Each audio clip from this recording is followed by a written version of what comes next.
Você sente vontade de estudar a Bíblia, mas por algum motivo você não sabe como começar direito, a forma como tem que fazer, quais fontes buscar. Nesse vídeo eu quero te ajudar a como estudar a Bíblia, algumas dicas pessoais e alguns métodos de estudo que eu uso e que me ajudaram bastante a entender a palavra do Senhor e a organizar melhor os meus estudos. Todo cristão que se preze precisa se aprofundar no conhecimento das Escrituras, precisa amar a palavra de Deus. E se você é um cristão que não ama as Escrituras, que não ama Bíblia, que não ama a palavra de Deus, alguma coisa tem de errado com você. Mas se você é alguém que quer se aprofundar, que quer buscar entender mais a Deus, que quer organizar a sua forma de estudo, você está no lugar certo. Ou melhor, no vídeo certo. Primeira coisa que você tem que fazer é separar um local e um horário para poder estudar. Vá para um lugar reservado, onde tem ali uma cadeira, um lugar de preferência silencioso, um horário em que você possa fazer isso com mais calma, para que você possa se concentrar no seu conteúdo, naquilo que você está lendo. Um lugar onde você tem uma mesa de apoio para você poder fazer anotações e colocar outros livros, outras coisas, para que você possa ler a Bíblia, fazer anotações, pesquisar em alguns outros livros.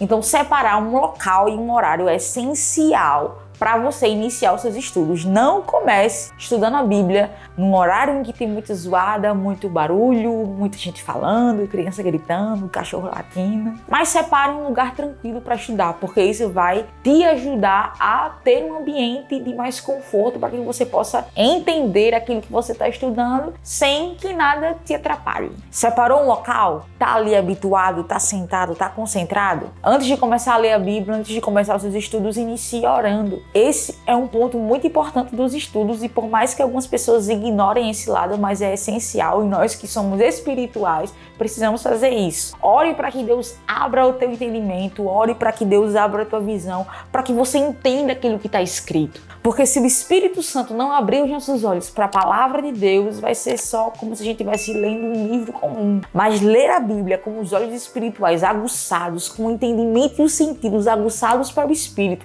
facilita com que você entenda a mensagem. E outro ponto bastante interessante que vai ajudar você a organizar esses estudos é: defina um método de estudo. Na verdade, estudar a Bíblia não é de um jeito apenas de uma forma, mas a gente tem métodos de estudos diferentes e você vai escolher aquele método que se adequa mais ao seu estilo de vida, que se adequa mais a você. Claro que em alguns deles você tem uma facilidade maior de entender, outros é algo mais rápido, mas não deixa de ser um método de estudo para poder estudar as Escrituras. E o primeiro método de estudo é aquela leitura, é o estudo devocional. É aquele momento que você está tendo ali de abrir a Bíblia, de meditar nas Escrituras, um método devocional, o estudo devocional. E esse método é usado por muitas pessoas que não têm um tempo de fato para estudar e se aprofundar no conteúdo, mas que de forma mais simples estuda ali aquela passagem, procura saber o contexto, enfim. E além do estudo devocional, que faz parte ali daquele momento seu com Deus, nós também temos o estudo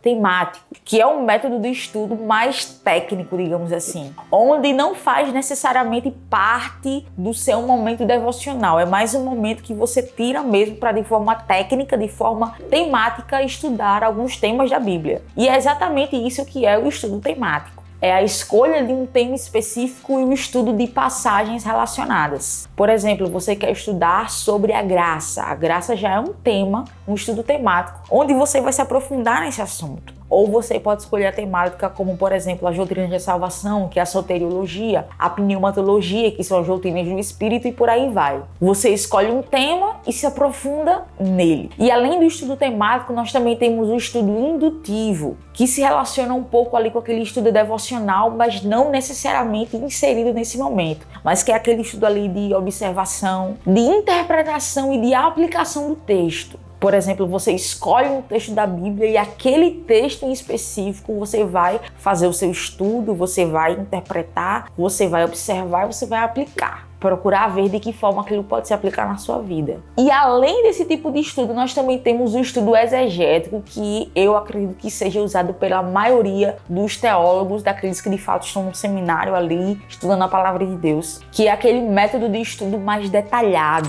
onde você vai analisar de forma mais detalhada o contexto do texto, histórico e cultural. O estudo exegético é quando você vai ali naquela raiz daquele texto bem profundo para que você entenda que mensagem a Bíblia está querendo passar. E algo que vai facilitar muito a sua vida no estudo das Escrituras é usar ferramentas e recursos para isso. Se você for querer estudar a Bíblia de uma forma mais profunda, de uma forma mais intensa, você precisa usar ferramentas e recursos como dicionários bíblicos, comentários e concordâncias bíblicas. Isso vai te dar um leque, vai abrir uma janela para você de entendimento do texto, vai te dar o contexto de tudo aquilo que está sendo escrito. Mas claro, a gente sabe que para cada autor de um comentário bíblico ou outro, existem visões diferentes da Bíblia. Os comentaristas bíblicos, aqueles que escrevem os dicionários, as concordâncias, nem todos eles creem na mesma doutrina da mesma forma. Alguns são calvinistas, outros são arminianos, outros são pentecostais, já outros são sensacionistas, outros são carismáticos. O meu conselho é que você não beba de todas as fontes, mas examine detalhadamente cada uma delas e você retenha aquilo que for bom, aquilo que fizer sentido para você e principalmente aquilo que se encaixar nas escrituras. Exclua todo e qualquer comentário bíblico, qualquer dicionário bíblico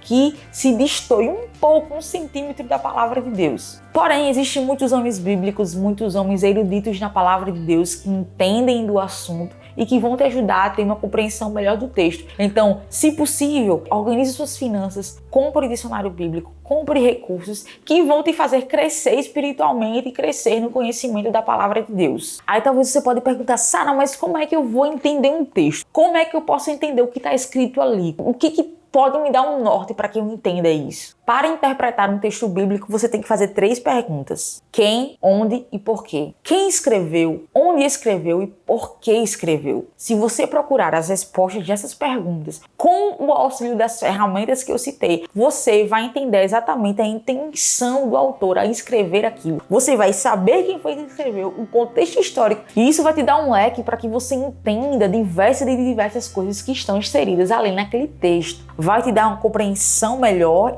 e maior para que você possa, de fato, estudar a Bíblia e saber o que é que você está lendo ali. E um detalhe muito importante que você tem que se atentar no seu estudo é a aplicação prática. Leia o texto, estude os temas e reflita depois de todo esse estudo como você pode aplicar essas verdades na sua vida. Tiago capítulo 1, versículo 22, a Bíblia vai dizer assim: sejam praticantes da palavra e não apenas ouvintes, enganando a vocês mesmos. Se a gente fosse mudar essa palavrinha do ouvintes e fosse adicionar no contexto desse vídeo, a gente poderia colocar: sejam praticantes da palavra e não apenas estudantes. Do que vale a pena você estudar, do que vale a pena você comprar recursos se você não praticar aquilo que você estudou? Se você estudar sobre a graça e não praticar a graça na sua vida, não receber a graça da sua vida. Se você estudar sobre as doutrinas do Espírito e não aplicar essas doutrinas na sua vida, não viverem no Espírito. Se você estudar sobre a salvação e não ter essa salvação na sua vida, então você precisa não apenas estudar, mas entender e se perguntar: como é que eu posso aplicar isso na minha vida? Como é que eu posso não ser apenas um ouvinte, não ser apenas um estudante, mas um praticante daquilo que eu estou estudando? Porque na verdade, meus amigos, a gente não estuda a Bíblia pra gente ser o melhor, não estuda a Bíblia pra gente parecer mais intelectual, a gente estuda a Bíblia pra que a gente possa praticar ela e ser mais parecido com Jesus. Se você está estudando a Bíblia pra se achar, pra lá no fundo do teu coração, aquele egocentrismo de tipo assim: eu vou estudar pra ser o melhor pregador, eu vou estudar pra ser o maior em conhecimento, e na verdade o Senhor está rejeitando todo o teu esforço, porque você está querendo apenas estudar e não praticar. O conhecimento precisa vir junto com a graça. Você precisa querer conhecer a Deus através da sua palavra, sim, mas para mais importante do que isso, praticar todas essas verdades e ser uma verdade na sua vida. Então, meu conselho para você, meu querido, é: estude a palavra de Deus, mergulhe nessa palavra. Se você tem condições de fazer um seminário, faça. Se você tem condições de comprar recursos e materiais, compre livros, compre tudo tudo isso vai te ajudar no conhecimento de Deus. Que eu e você possamos ser os remanescentes dessa geração. Que eu e você possamos buscar a Deus e fazê-lo conhecido e conhecê-lo, mergulhar no conhecimento da sua presença, que só vem